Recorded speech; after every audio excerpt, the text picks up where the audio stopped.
Cú tông kinh hoàng này đã gây ra cái chết đau lòng cho một cháu bé 7 tuổi và 3 người bị thương rất nặng đang được điều trị. Thông tin từ cơ quan công an, vụ tai nạn xảy ra vào lúc 16 giờ 45 phút ngày 24 tháng 2 năm 2021 trên đèo Bảo Lộc, đoạn qua khúc cua tượng đài Đức Mẹ ở thị trấn Đạ Mờ Ri, huyện Đạ Hoai, tỉnh Lâm Đồng. Lúc đó, xe ô tô con do tài xế Lê Văn Quân, 40 tuổi, ở huyện Chương Mỹ, thành phố Hà Nội, đang đổ đèo Bảo Lộc theo hướng Đà Lạt về thành phố Hồ Chí Minh. Khi đến khúc cua tại tượng đài Đức Mẹ trên đèo Bảo Lộc đã tông thẳng vào lan can bê tông phía trước. Vụ tai nạn khiến 4 người trong gia đình ông Quân ngồi trong xe, gồm ông Quân, vợ và 2 người con 14 tuổi và 7 tuổi bị đa chấn thương rất nặng, đã được đưa đi cấp cứu ngay sau đó. Do bị thương quá nặng nên bé 7 tuổi đã chết trên đường tới bệnh viện. Sau khi tai nạn xảy ra, lực lượng cảnh sát giao thông trạm Madagui thuộc phòng cảnh sát giao thông công an Lâm Đồng cùng công an huyện Đạ Hoai đã đến điều tiết giao thông, khám nghiệm hiện trường, điều tra làm. Hello, xin chào anh em. Thì ngay từ phần đầu clip các bạn đã xem được cái nội dung của cái sự việc mà mình muốn nói ngày hôm nay. Đó chính là về cái vấn đề mà xảy ra vụ tai nạn thảm khốc vừa rồi xảy ra ở ngay chỗ đèo Bảo Lộc vào chiều ngày 24 tháng 2 vừa rồi, tức là chiều hôm thứ Tư. Sự việc xảy ra lúc 4 giờ rưỡi. Thì nhìn xem clip thì tóm tắt lại cái vụ tai nạn đó là chiếc xe mang nhãn hiệu Baixe của Trung Quốc Q7 sản xuất đời 2017-2018 gì đó, Phương cũng không nhớ rõ. Thì cái hành trình là anh chủ xe từ Đà Lạt về lại Sài Gòn, và trong quá trình chạy thì tới ngay đèo Bảo Lộc và ngay tới chỗ Đức Mẹ An Bình, thì với cái khúc cua đó thì anh ta đã lạc tay lái và xe đã tông vào cái gờ bê tông ở bên đường, dẫn tới một cái tai nạn nó thật là thảm khốc. Cả gia đình anh ta 4 người thì tử vong hết bé trai 7 tuổi và 3 người còn lại thì mang thương tích rất là nặng nề. Và hiện tại bây giờ thì anh tài xế là đã được phẫu thuật và qua cơn nguy kịch. Tuy nhiên thì cái hậu quả phải để lại cho gia đình phải nói là thật cực kỳ khủng khiếp. Thì hôm nay mình làm cái clip này để nói sâu hơn vào có nhiều từ cái sự việc tai nạn này nó để lại rất nhiều bài học cho những người chưa gặp, nói chung là cho những người như mình phải nhìn nhận là qua cái vụ việc cái sự tai nạn này mình phải học được rất là nhiều, và mình phải có một cái cách gì đó phải nghiêm túc khi mà tham gia giao thông.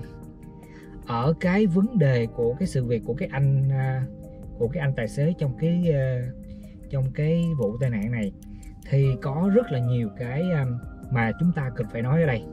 Thì Phương xin đưa ra những cái ý kiến khách quan từ cá nhân Phương, cũng như Phương mong rằng những cái ý kiến này của Phương nó làm cho các bạn thức tỉnh và các bạn lưu ý ở trong đầu khi mà các bạn tham gia một cái hành trình xa bằng xe ô tô, mà các bạn chở những người thân hay là bạn bè hay bất kỳ ai trên cái phương tiện đó cùng tham gia với mình, thì các bạn phải có một cái gọi là một cái sự trách nhiệm đối với cái bản thân mình và bản thân với cộng đồng và với gia đình.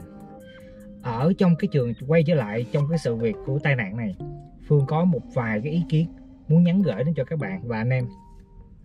Cái thứ nhất là khi các bạn tham gia giao thông, các bạn ở một vùng ví dụ đi, các bạn ở ngoài Bắc vào Nam, khi các bạn tham gia ở giao thông ở trong Nam, thì trước khi các bạn đi đâu đó thì các bạn cũng phải biết là cái đoạn đường đó nó sẽ trải qua cái gì, nó đi qua những cái đèo gì và cái đèo đó nó như thế nào.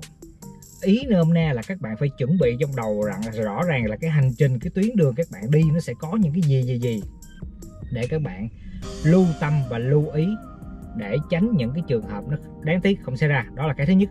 Đó là các bạn phải chuẩn bị về cái hành trình để các bạn đi. Và cái thứ hai, chiếc xe ô tô nó phức tạp hơn chiếc xe gắn máy rất nhiều, và khi mà nó có một trục trặc chút chắc gì đó thì nó sẽ nặng nề hơn chiếc xe máy rất là nhiều. Đó là cái việc mà rõ ràng không thể chối cãi. Vì thế các bạn phải luôn luôn kiểm tra bảo dưỡng chiếc ô tô của mình. Đặc biệt là những anh em không có xe nhưng mà anh em đi thuê xe tự lái, anh em đi mượn xe, thì cái việc đầu tiên của anh em không phải là leo lên xe để chạy đâu, mà anh em phải làm quen với chiếc xe đó một chút xíu đã. Phải kiểm tra chỉnh chu đàng hoàng Tại vì chiếc xe này nó không phải của mình, mà anh em ví dụ như anh em thuê hay anh em mượn anh em để tham gia sử dụng nó để đi cho một cái hành trình nào ngắn xong về trả. Nhưng mà nhiều người thờ ơ cứ ý cái xe thì chắc cái xe mượn cho xe mình tốt, cứ lên rồi nhắm mắt rồi chạy thôi, không có kiểm tra ha. Thì lên một chiếc xe lạ thì cái đầu tiên phải kiểm tra những cái thông số bình thường, ví dụ như là thắng ga, những cái linh tinh, cương kiến nó như thế nào ha, trước khi tham gia cái chuyến hành trình đó. Rồi, và cái ý cuối cùng Phương muốn nói trong cái sự việc tai nạn đó, cái việc mà thương tâm nhất chính là cái bé trai 7 tuổi đã mất. Và theo như nhiều báo chí nói, cái nguồn tin nói là bé đó bị văng từ ở băng ghế sau lên phía trước. Vậy thì anh em phát hiện ra chuyện gì? Qua cái việc đó anh em phát hiện được chuyện gì? Chính là hai cái bé mà ngồi ở băng sau không có bé nào thắt dây an toàn. Đây là một cái sự việc phải nói là cái sự hiểu biết và cái văn hóa của người Việt mình khi mà tham gia giao thông cực kỳ tệ. Từ người lớn, từ người lớn, người già, trẻ nhỏ, người mới biết chạy xe hay người đã chạy xe lâu năm đều rất thờ ơ với cái dây an toàn. Và đây là một cái chức năng mà phải nói là tuyệt đỉnh, một cái chức năng mà phải nói là tốt nhất của loài người nghĩ ra. Nhưng mà khi mà nó đến tay người Việt mình lại kiếm một cái phương án khác để lừa dối cái hệ thống đó. Điển hình là nhiều người đi mua những cái chốt, những cái chốt để ghim vô cái chỗ thắt dây an toàn mà khỏi thắt dây, để lừa hệ thống, để hệ thống nó đừng có báo, đừng có kêu tí nhắc người ta đeo dây thắt dây an toàn. Phải nói là đây là một cái mà Phương không nghĩ là nhiều người nghĩ ra được những cái trò đó. Người ta những thiên tài trên thế giới người ta vắt óc nghĩ ra cả một cái hệ thống an toàn trên xe ô tô cho loài người sử dụng. Thì khi mà nó về tới Việt Nam, người Việt Nam mình lại nghĩ ra một cái chiêu để lừa cái hệ thống đó chỉ vì một ít thoải mái. Có nghĩa là người ta lười thắt dây mà người ta chỉ đi mua cái chốt này thôi. Người ta đi mua cái chốt này để gắn vô để lừa hệ thống. Phương gặp rất là nhiều xe đi mua những cái chốt đó gắn lên xe. Nếu mà các bạn thích như vậy thì các bạn chạy xe máy mẹ nó cho rồi đi, các bạn chạy xe ô tô làm gì? Các bạn mua một chiếc xe ô tô tới mấy tỷ bạc, 1 tỷ mấy trăm triệu để các bạn hưởng thụ những cái độ an toàn và sự tiện nghi của nó mang lại cho mình, mà các bạn hết lòng nào đi lừa một cái hệ thống mà nó đảm bảo an toàn tính mạng cho mình. Trở lại trong cái vấn đề tai nạn của cái anh chủ xe chiếc Bixi Q7 đó, thì rõ ràng hai bé nó ngồi ở băng sau, nó hoàn toàn không thắt dây an toàn, nên nó xảy ra cái trường hợp xấu nhất là cái bé trai nhỏ đó đã văng từ ở phía sau lên băng ghế trước và đã tử vong. Đây thật sự là một điều phải nói là vô cùng thương tiếc. Nhưng nếu hai bé đó được thắt dây an toàn ở băng ghế sau thì các bạn nghĩ có trường hợp các bạn có thể nghĩ được là một khoảnh khắc nó đã thay đổi rồi. Nó đã thay đổi.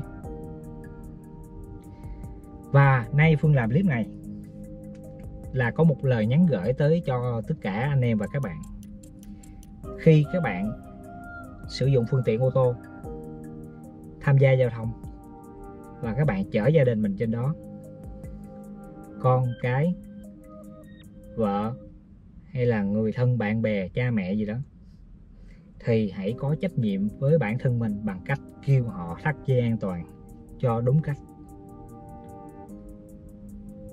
Hãy sử dụng triệt để những cái tính năng an toàn của một chiếc xe ô tô nó mang lại cho mình, và cái cách mà mình sử dụng những cái chức năng đó đúng, phần nào nó thể hiện cái sự văn minh của loài người, cái sự văn minh mà những cái nước hiện đại nó đã mang đến cho mình, mà mình sử dụng nó một cách đúng đắn nữa thì nó rất là tuyệt vời.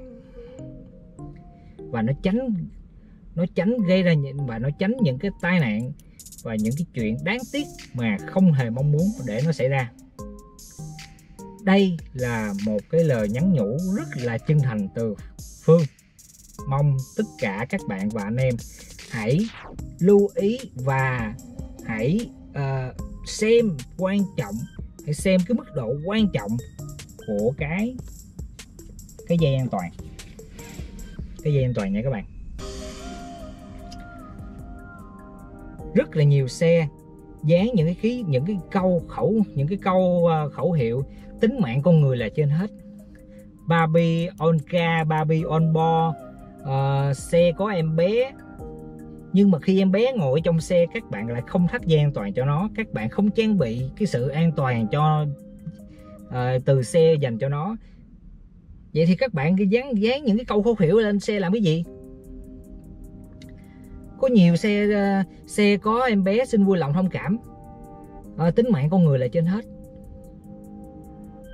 Đó.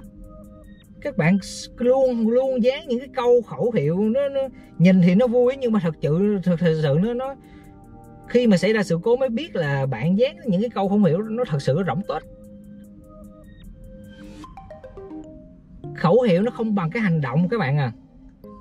Nên qua cái vụ việc này, các bậc phụ huynh khi mà tham gia giao thông có con nhỏ hay là trẻ nhỏ thì vui lòng hãy thắt dây an toàn cho nó một cách đúng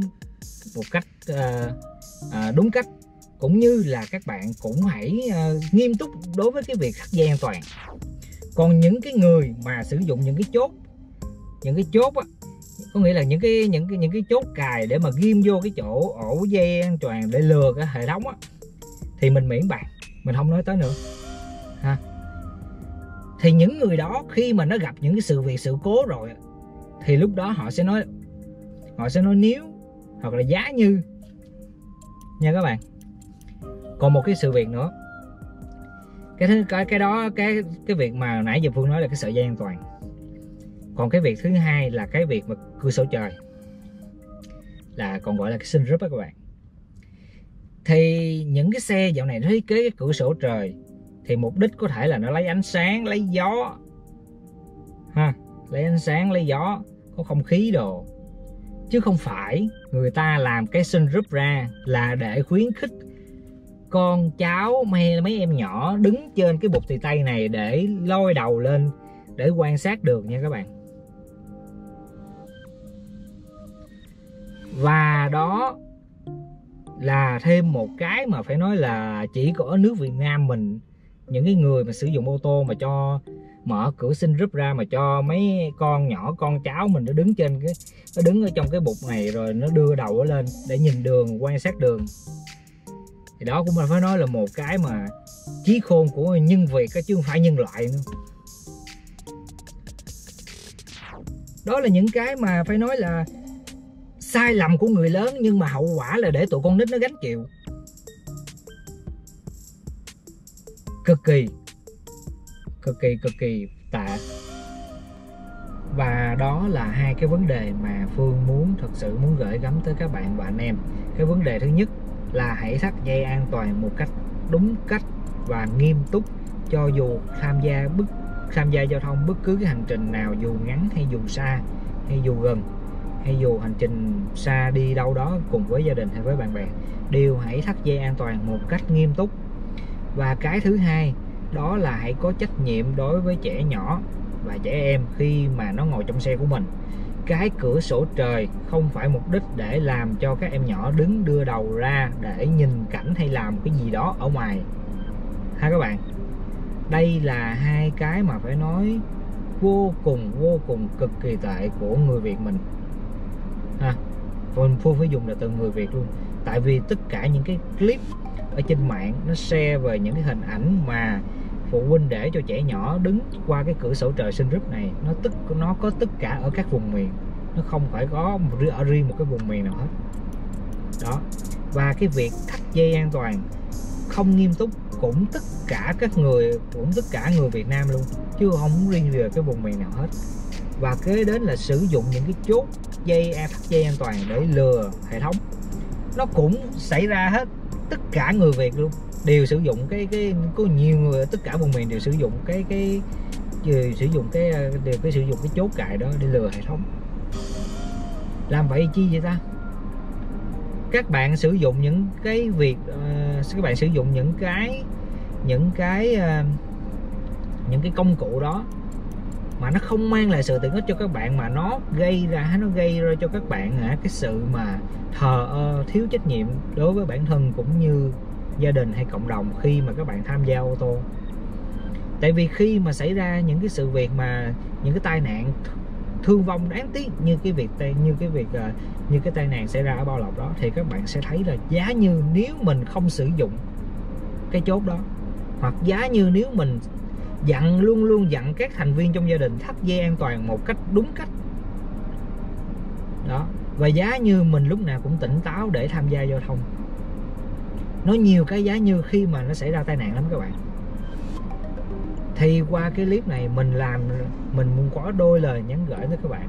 Còn ngoài ra mình không phân tích đi sâu vào cái việc chiếc xe đó của hãng nào, hay là hay là nguyên nhân vì sao. Tại vì qua cái góc quay của cái cam qua cái góc quay của cái clip đó, thì mình không thể nói rõ được cái nguyên nhân. Và cái nguyên nhân chính thì bây giờ chỉ còn mong là cái người chủ nhân, cái anh tài xế đó có thể qua cơn nguy kịch và có thể chia sẻ được cái sai lầm của anh ta khi mà anh ta cầm lái ở ngay cái khúc cua đó, vì sao mà nó xảy ra tai nạn ha. Thì sự việc đáng tiếc là của một cá nhân, nhưng mà Phương nghĩ là có những cái bài học nó rất là đắt giá nằm ở trong những cái sự việc đáng tiếc đó. Thì Phương đã gợi ý những cái góc nhìn cá nhân Phương, thì Phương mong rằng các bạn cũng có thể chung với cái góc nhìn của Phương đó, và các bạn sẽ trang bị cho mình cũng như nghiêm túc đối với những cái ý kiến mà hồi nãy giờ Phương nêu ra. Rất mong các bạn hãy luôn luôn quan sát và lắng nghe ha, để làm cho mọi thứ nó trở nên tốt hơn. Xin chào các bạn, hẹn gặp lại các bạn ở những clip tới.